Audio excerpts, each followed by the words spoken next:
Hey guys, FilthyRobot here with the Roomba, continuing our Civilization 6 Teddy playthrough here as America. So you want to jump right in and check out this Aqueduct thing? Because I'm curious now. Yeah, so we have an Aqueduct in Nederos? No. Yep. Yeah, it just finished here as well. Okay. So we have two districts in here right now, right? We have the Aqueduct and we have the Harbor. We should be getting the free amenity for that. Now, this is going to be a little bit tricky to, or it's not amenity. Is it housing or amenity? It's our social policy. We're just looking at it and I've forgotten now. Let's see. 3, because that's a friggin' city center. Does city center count for this? Oh, we're going to check. We're going to test this. Okay, so +1 housing in each city with at least 2 specialty districts. That's what the thing says, right? Mm-hmm. Go find a city that only has 1 district. We have 2. We have 3 in this one now. So find one, or because the city. I want to see if the city center itself counts. Okay, so we want to see if. I highly doubt that it would. I mean, but it's a specialty district for all adjacency bonuses. Why wouldn't it be for? This one has 0. This counts at 0. So if it's saying that the city center and the aqueduct are 0. Well, that says actually districts constructed. It is possible it counts as a district without being a constructed district. That would make sense since you don't construct it. What does this one say? This is the cap?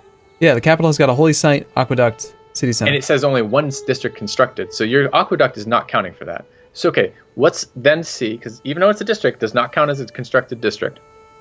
Mm-hmm. You want to see if that policy... Yeah. Or, no, not the policy. Yeah, +1 housing.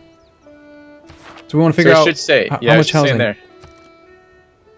So we have 12 total housing. From Civics, 0. It's giving us 0 housing from Civics, despite the fact we have 3 districts in that city. We have the Aqueduct, the center district, and we have 1 specialty district, which is... So specialty district is literally not an aqueduct, not a neighborhood, and not the city center. Right. So things that actually count in this number, 1 out of 3. Yeah. Okay, so that is giving us no bonuses anywhere in our empire then. Correct. So it's a complete waste, and we should have changed it last turn. We probably should have changed it. Well, we were expecting I was expecting aqueducts to kept triggered for that. All right, we've converted Nederos. So now this is going to spread within 10 tiles. Why would that be 3? Why wouldn't that be 4? You put 400 faith into that, 400 charges into that. Yeah, I don't know. Don't ask me. I just work here. Mouse over. Click on the scene again. We have 3. Did that say 100 or 200 when you used up that charge? It did 200. What? That makes approximately 0 sense. Yeah. Fair enough. That's infuriating. Okay, so for Nederos, moving right along, we've got some good housing at the moment. We're about to grow our population. We're getting some more production here. We can knock out a harbor. I have no interest in that lighthouse. My interest is in either an industrial zone or could do monument. We don't have a monument here, and that's a fair chunk of culture. But my real interest is in an industrial zone or a theater square. We got to get each of those going. And my preference for this game would be get industrial zones up and then do theater squares. Well, unfortunately, we only have 1 location with +2 free production. And I don't see any other locations for mines. Unless you want to just build a mine here, this would turn into +2. Then the only other thing we need to think about then is where is our next district going? Well, hold on. Does what are the bonuses from industrial zone? 1 for every 2, right? So if we right on that hill, we could get a quarry bonus. Yeah, that would be pretty solid. And well, is that going to be better than just the production off the? I think quarry. I mean, we have faith off quarries, don't we? In general, I think quarries are worse than mines. So I think a grassland hill beats a stone tile most of the time. However, since we have the faith, it might be better to do it that way. Right, because our option right here is that we're going to turn this into a 2-2 if I build the lumber yard. Yep. But if we build the industrial zone, then we're going to get +1 automatically, right? Yep. Or, wait, no, there is no +1 automatically. The +1 is off adjacent quarries, which I assume what you mean is you're going to buy that quarry and improve it with that worker right there, and that would be the +1. That's what I thought you meant. Yeah, and then eventually get a second worker and improve the other one, and then we get +2 free production, which is kind of okay. Yep. Which would be superior to using the build on that, wouldn't it? No, that'd be a 2-2 tile that we're actually working. If you just put it next to the city itself gives you +1 because it's adjacent to a city and a harbor, and then it'll be adjacent to a hill. When we buy that hill, will be +2 that way too. I think it's better in it right there. Yeah. It gives us the immediate one, and then it will give us the same actual yield later. And did you want to think any more about where we would put the next district? I don't care. Okay. And you are sure then that you want to do that next? You don't want to do the temple or the monument? Here's some bad news. Now that I've talked you into this, see, you can never change that district now. So the district is there. You can't. And I think we're actually limited in the total number of districts in that city. I think the limit is 2 right now. Again, we have a harbor, and now we have the industrial zone. And it doesn't show up in this list, though. Yeah, one turn. Wait till next turn. But you can't see. You can't build another district. Yeah. Yeah. You have to get pop 7 before you can do another district. So it's there, and you can't change your mind about another district. So you could change your mind right now and build a monument or a lighthouse, but you couldn't change your mind and, for example, build a theater district right now. Right. But the monument was the idea here. For 5 turns, we could get 2 more culture. Also get some more tile spread. This city's not growing automatically, right? Well, not much, because it barely generates any culture. I want my workshop. I want my workshops and my factories up. That's what I want. Okay. But this is consistent for me, right? I like production. Production is what does wonders for me. So from henceforth, we're going to rename you from FilthyRobot to Production Whore. That's your new... Yeah, it's your... Yeah. But guess what? That's all you care about. That's a little brutal. Well, yeah. Just out of curiosity, let's see how much this... It's 2 faith. That's it? 2 faith? That's kind of crap. Uh-huh. So notice how, again, we don't have any focus at all. Would you work any other tiles other than what it's doing right now? Are we still growing in there? I'd probably... We locked this one, which... I'd unlock that one. Yep. Because we were food capped. 3-1 over... Oh, we're working a 3-1 already. Yeah, I'm okay with these tiles right now. Mm-hmm. But I'd lock them all. Of course you would. If I unlock everything, nothing changes. If I remove these... Yeah, we're right back to where we were before. I'll with you to a point, right? But how many... I mean, you were sending me screenshots all of last week with the AI doing nuts things with the working, where you're sitting on one, you have a 2-2 tile, and it's working a 2-1 tile. Yeah, and I figured out what it was. It's because it doesn't update. Just like you said, it doesn't... There's all these situations where the game does not dynamically update things. And what happens is it was messing up because I had locked another tile. And so it was like... When I unlocked every tile, it updated everything, and they were all working the right tiles. But when I had one tile that was locked... Do you know how much trust that requires on my part for the governor? The governor is one of my most hated characters in Civilization 5. The guy who assigns where my tiles are going to grow and assigns what tiles I'm going to be working. I don't trust him 1 fucking inch. So I lock the shit out of every one of my tiles, every option I've given for that. So we can do this. This makes me a little uncomfortable. I'm a little dubious. But yeah... the one thing I'm noticing here is that we're missing out on these 2 3s, which are pretty darn good. And I think we improved these as well. Yeah, these are mines. We had those locks a few minutes ago before you started changing stuff, and then you unlock stuff, and it went and worked the culture and faith. Here, this is a good indicator that right now, because you don't have production and growth oriented, it actually values a 2-2-1 tile. That's 2 food, 2 hammers, 1 gold, and 1 faith. It values that over 2 food and 3 hammers. What do you value more? Well, I mean, 2 faith and 1 culture. I mean, if you just look at the total number of pips or points that you're getting, but counting that is not at all reasonable, because you need to know the comparison rate, and it's not 1-to-1. Right. Gold is definitely a quarter of the value of production, for sure. Faith, though, I don't know. It's really hard to do that math. Well, do we have any campus, or we don't have any districts, so we can't see the faith purchasing costs of stuff yet, do we yet? I don't know the math on that yet, actually. So honestly, I would actually kind of prefer to do like this right now. Oh, no science and no growth? No. Well, we're housing capped. Oh, we're housing capped. And we're trying to knock out this harbor.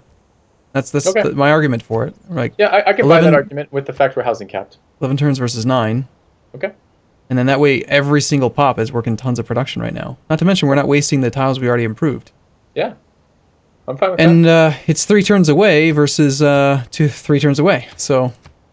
Yeah, okay. Anyway, we got one more city to just check out here. Nice little aqueduct. Looks kind of cool. Yeah, it does. I like the ones that come from the mountains. I mean, it does make sense. Like, these ones are pretty much you're always going to work. This is maybe not this one, though. It's no good tiles. I mean, are we housing block? No, we're not. So we want to grow that because we just finished the aqueduct. Yeah, there's really crap tiles available, though. Yeah, we have really crap city locations on this playthrough, if you remember. It looks like we actually just finished the aqueduct. It may have been housing capped a moment ago. Yep, might have been. Another industrial zone for you, then? That is always my preference. Right there? That's interesting. Why is that 2? So that's 1 off the... Because it's double district. That's 1. 2 districts plus the mine. Yeah. Well, that would be true. The +1 isn't too bad either, and we might actually improve double hills there. Give it 2 more, right? Right there, that's 2 mines. Go up to +3, sure. Yeah, and that's probably a better mine than the... I'd rather leave the mountains for the campus in holy site districts, right? Yeah, so you're leaning towards here? I'm leaning towards there. Yeah. I buy that argument, sure. And I mean, till the industrial district's finished too, like we don't get any of those bonuses. So if we get workers over there builders over there in the meantime, we can make that a better bonus by the time it finishes. Yep. So 3 turns until he can go swimming. Yep. He's just sitting there looking at the land, thinking to himself, I wish I could swim. Wish I knew how to swim. I wish Arumba hadn't changed off that tech, is what he's saying. Yeah. He's like, darn you for taking a break and not remembering. Yep. However, though, now look, we did slow down and it's still 3 turns. So. Oh, God. Didn't update. Tooltip. Cost us a turn. Scout has even crankier. Yeah. Yeah, he's probably going to murder us in our sleep.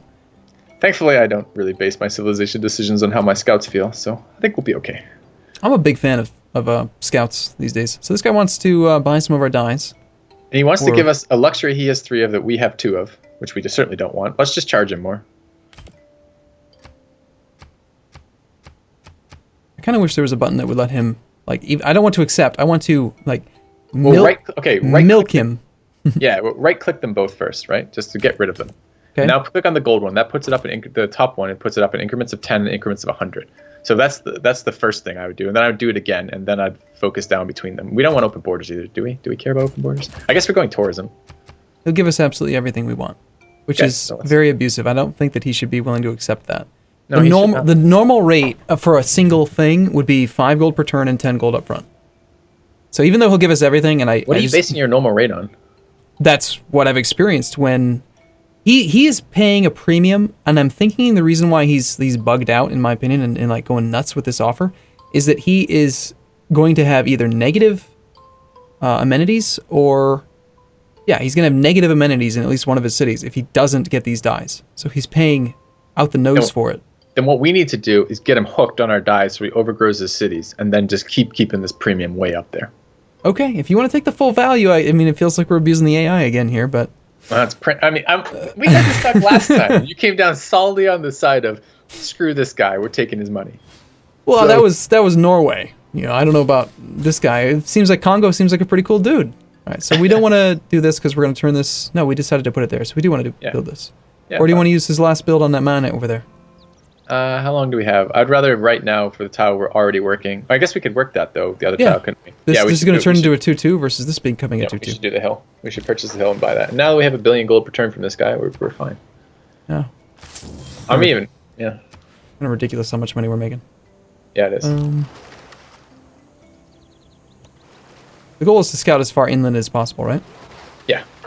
I've kind of cemented. Is that a city state we just met? No, he's just really far from home. Where the hell is he? Serious? No, okay. Yeah. We already meet him? Okay. Yep. Yeah, I'm used to...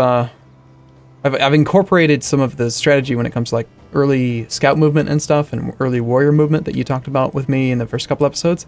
But nice. certain things I haven't been able to like ask you because we haven't been playing together. Like, how do you decide which way to scout with these guys? Like, when do you know... Yeah, and it's a little bit different. And it's good to kind of get general thoughts for that. You're going to screw them up all the time in real time, and you're going to make decisions that aren't totally logical in real time, but it's nice to have a set of rules that you're roughly trying to apply when you're doing things like scouting. Yeah, like, it makes sense to me that you want to follow as close to the castle as possible, like, probably even going here instead of going here, right? Because you want to see that tile. Yeah, because we're looking for city-states. The only time that wouldn't be true is if we're looking for continent connections, in which case you want to do the exact opposite. You want to see as much of the actual ocean as possible, which we kind of try to do, but we're trying to meet city-states and continent connections, so it's, it's both. But yes. So how do you feel about hiring any more apostles or missionaries, rather? I don't think we need... Well, I want to enhance our religion next, because the decision of whether or not to aggressively spread our religion depends on what policies we take with it, right? What does it do for us when we can spread it? Mm-hmm. And I haven't decided that yet. I don't think you have yet either. And the only way to enhance your religion is through apostles. So we can't build apostles till temples, which we're knocking out next turn. So you want to save the faith for the upgraded unit. And I've actually not used apostles. I used a whole bunch of missionaries and didn't understand what they were doing. And I don't know. I didn't realize how do apostles earn promotions? They just start with one promotion. They can never earn a second. Unless I think there's some wonder that actually gives them, you're asking about relics. There's a wonder that gives all of your apostles that makes them all have that promotion. I remember there was a special building that you could build that would let you choose their promotion. Oh, I don't know which one that is. Is that the state? Is that? I think I think we're thinking. No, I think it's Japan. Is it a wonder? Oh, it's a wonder. Okay, I think it's a wonder. Japan game. Let me see if I can find it. It's somewhere around here. They're all cultural. The wonders for it. Aren't the religious ones all cultural? Yeah, filter wonder. Okay, so Terracotta Army is not. But I think you need to be in the Civic tree because I think all of the wonders, because remember, Civic's ones unlock wonders too, and I'm pretty sure all of the religious wonders count as Civic's ones. Yeah, so if you sort by wonders here, I think you'll find them again. Yeah, so there's one over by Divine Right. There's one... Yep, there you go. All apostles you create gain the martyr ability in addition to a second ability you choose normally. Yeah, but I think there's even another one that lets you select which one you want, because there's like 6 martyr ones. I think it'd be to the left. Actually, I think it's a little bit earlier. How is that a wonder? It's not a friggin' wonder. It's 2 apostles. That's not it. That's not. That's a wonder. Okay. It's not going to be these. No, I'm not sure. I'm pretty sure this is the one that I was thinking of.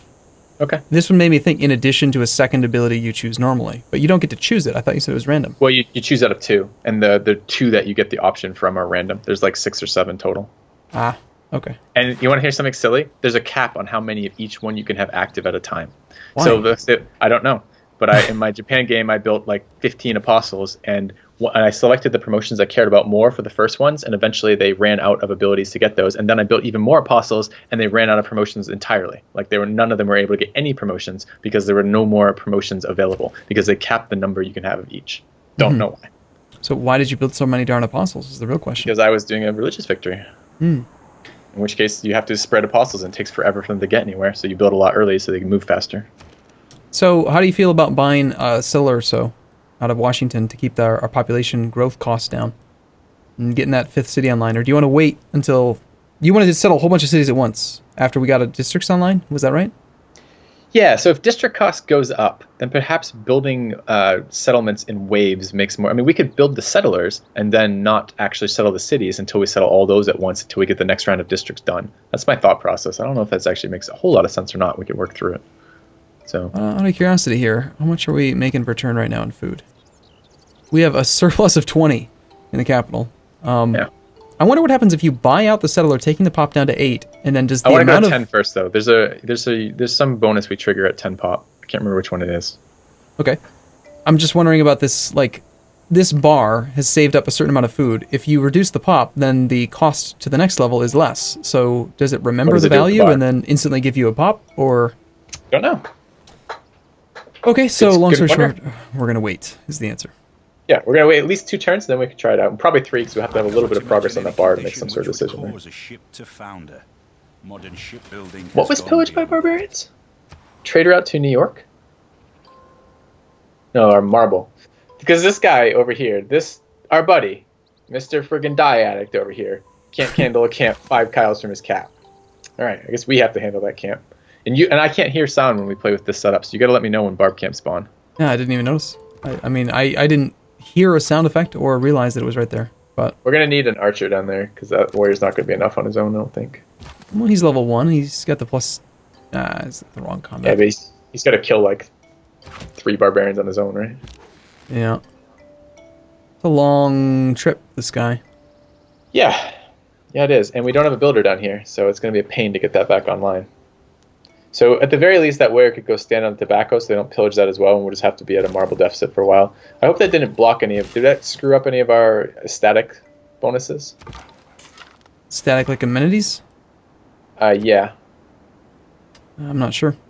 We lost access to the marble, so I have to assume we've just lost 1 amenity in every city.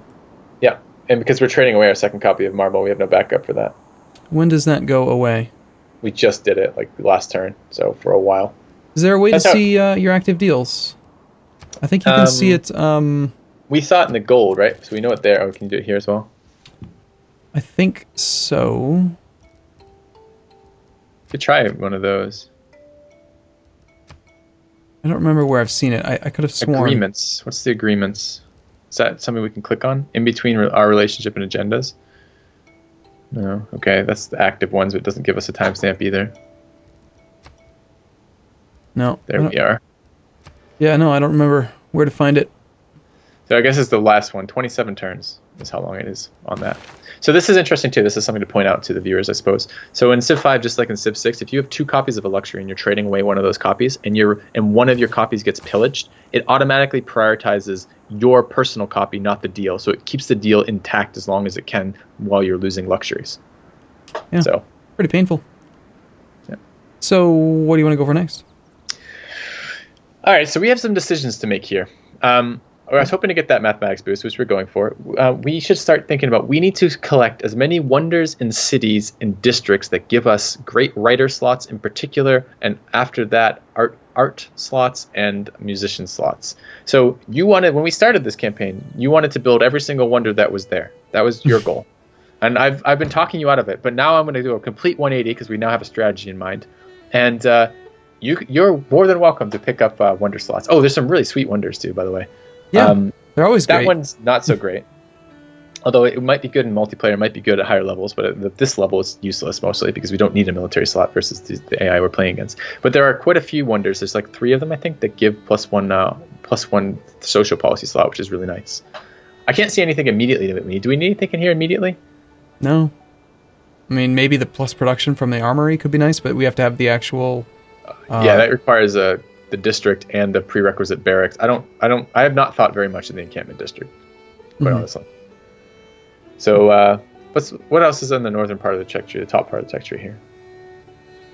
Just maybe sink 4 points in this mathematics. We may be finishing. Yeah. Hey, so. Petra, +2 food, +2 gold, +1 production on all desert tiles. Yeah, it's really good. It's amazing on desert hills. We just don't think we have very many desert hills. Yeah. All right. Let's just knock that out. So, what did Washington just finish? I forgot. Oh, it finished its shrine. Temple. Yeah. So we can make apostles now. Yes, we can. Should we buy them? Yes. Yes, we should. And you can actually buy 2 per turn. Yeah, because it puts 1 in the center district, the city district, and 1 on the holy site. Any reason to save up for the next one, or do you want to just... Nope, do it now. Do it now for sure. Where's his promotion? I thought he earned next one. Turn. Okay. Because in Civ 6, everything happens next turn. Yeah. It went up. You see it went from 140 to 150. Yeah, it is going up in price. Yeah, it goes up because I don't know if it caps at some point, but it goes up every single time, I believe. And I don't know if that goes down again over time or if that is just like everything, like builders and settlers. When you build one, the next one costs more. I don't know that yet. All right, so what do we want in here? It's probably going to be production, right? Yeah, it could be industrial district. I'm not actually against building pyramids right now if you wanted. I would take that. Oh, except 12. I mean, because we're now a couple eras ahead. It's not getting so ridiculous, but our capital doesn't have good production. I don't know. Patronage of great people costs less faith. Districts provide additional great person points for their type. Orko's pretty good too. Yeah. Just looking at it, just thinking. I don't know. I like the industrial district. If you ever want to say, Filthy, let me twist your arm, will you produce a building that gives you more production later? My answer will be yes, you can twist my arm for that. Yeah. I've had a little bit of interesting stuff building a couple early campuses in another game that I did where I had a whole bunch of mountains and stuff. And no. I had a game where I was building and it was like this insanely thick rainforest. Like it was 3 or 4 tiles tall and 6 or 7 tiles wide. So I built two cities nearby it, and there was like bananas and other stuff. So there tons of production, tons of food, and then I built 2 campuses right in the center of the rainforest, and they both had like +4 science. And then there was a policy you could turn on to double the campus adjacency bonuses. So I was getting about 6 or so raw science per campus. Nice. On top of the actual buildings, and it was just kind of ridiculous. But anyway, yep. Yeah, I think the industrial zone makes sense, unless you want to do the harbor, the trade route. But no. I have no desire for the harbor. Of course. I'd be tempted to put that adjacent to the city. Right here instead of on that hill? Yeah. Because when you improve the hill, it goes +3. Yep. Makes sense. I rebound on my keyboard shortcuts.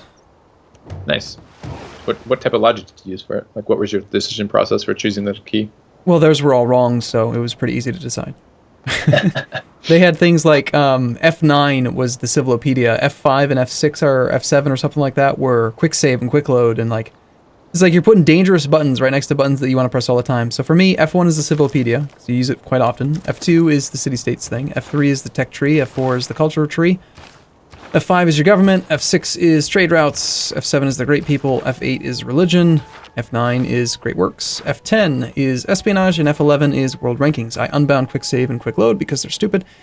And why would you ever do that? You can't do that in multiplayer anyway. And then I use QWE for all the turn-related stuff. Q is sleep. W is sleep. Q is wait or like skip this turn, and then E is next unit. Hey, that's already an improvement because you couldn't rebind keys in Civ 5 without going and editing files. So that's pretty nice. You can rebind them. I want to see the other tech tree options, or the other options for hotkeys that will hopefully be introduced in the full version, but perhaps not before I make any permanent decisions. There's your promotions, by the way. Yep. So the large urban center, that's 10 pop. That's the one we were looking for. Just give us a boost for civil service. Okay.